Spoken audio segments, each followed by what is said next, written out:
John Nay, the founder and CEO of Norm AI.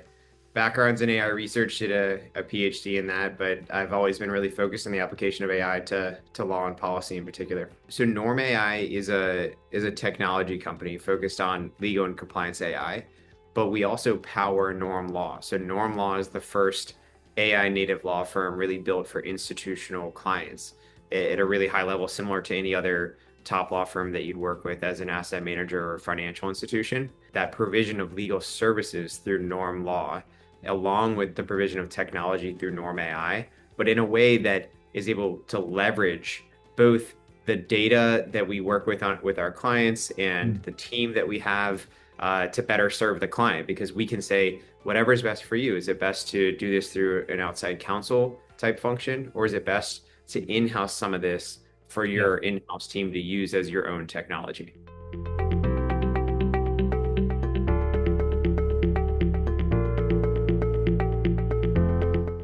I've been working on this for about 13 years now, about trying to understand how well language models, originally now large language models, can understand legal standards and law and policy. And the fact that there's so much text, and the fact that language models are trained on text in an unsupervised way at first, that is a great starting point for why it's good at that. And then a lot of law and legal reasoning, it's very structured, and it's very amenable to a process that's almost similar to code in a way. Yeah. And we found that obviously models are really good at coding, and there's an interesting analogy there.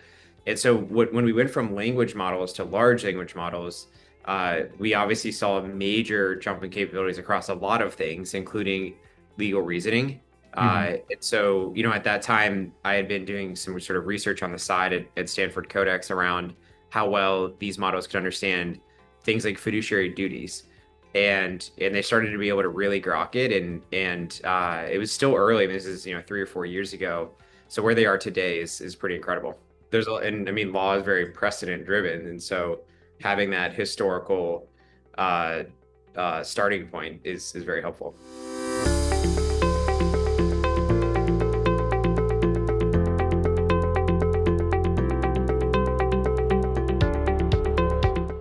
Well, I think there's a starting point of building a specialized domain specific AI agent for a given workflow in legal and regulatory. And that there's a starting point and there's a client tailoring.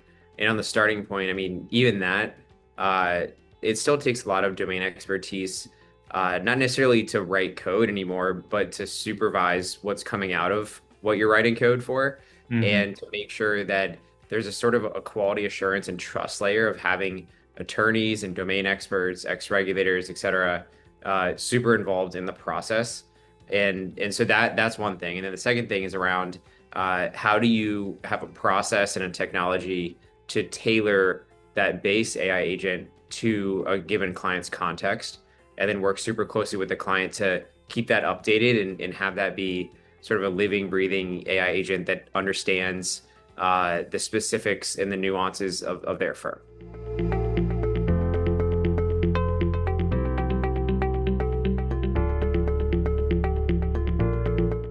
Yeah, so the build versus buy, it's changing very quickly because it's just so much easier to write code. And a lot of times internal teams have, almost all of the time, they have more context, of course, about their company and what they do. And so they have an advantage in being able to build something that they know is perfect for them. The question then becomes maintaining that. It also becomes tapping into the broader industry context and other learnings from other companies in an efficient way. And then finally, it becomes, is there a way to have sort of the liability or the trust layer be offloaded to someone else, right? So those are all factors of why you would still make a decision to work with someone outside of your company instead of just building it yourself.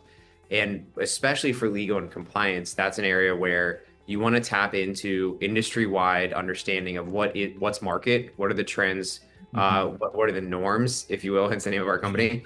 And then you also want to have a party that you can sort of trust to be the ones that are in charge of this and that are taking on the risk of saying we're doing this correctly. And so that's especially in legal and compliance, that's a key focus of working with a third party. And so those are the value drivers we focus on. It's less about is this software that you could build yourself. It's more about optimizing for those other two factors.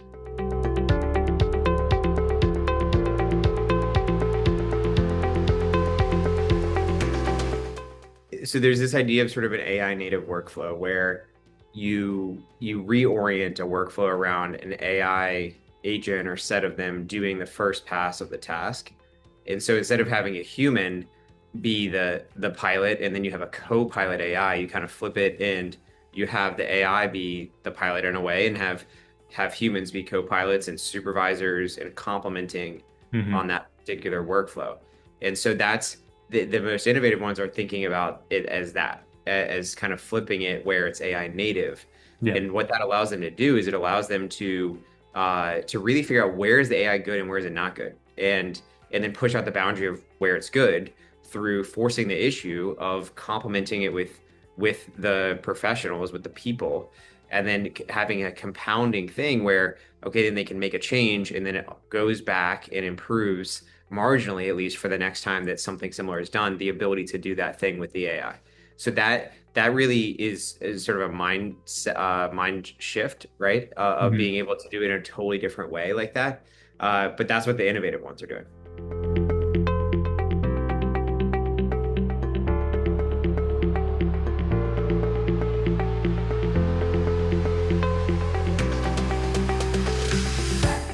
I think it's getting to a point where AI is so good that if you're not using AI to reduce regulatory and legal risk and to supervise your operations and other things of that nature, then that's actually becoming the problem. Because if there's a magic thing that's just really good at helping you helping your legal processes, helping you become more AI native with your outside counsel, helping you do compliance, and you don't use that thing, and you know it would be helpful, especially if it's provided by someone who's really good at validating it, like we are, and showing that it empirically is really helpful, then that's kind of a problem, maybe. So actually, I think we're hitting that kind of inflection point where it's actually incumbent on people to say, well, why am I not going to use something that's actually going to improve the legal and compliance department? People have been using technology in legal and compliance for many decades now, and once it became very obvious that the technology was better than humans doing it, then humans moved up the stack and did higher order work that was a better use of their judgment. And so it's actually just trying to better allocate the scarce hours that we have as biological entities, right? We can't clone ourselves like AIs can and run a million background processes. And so how do we best use those hours for the judgment that truly requires?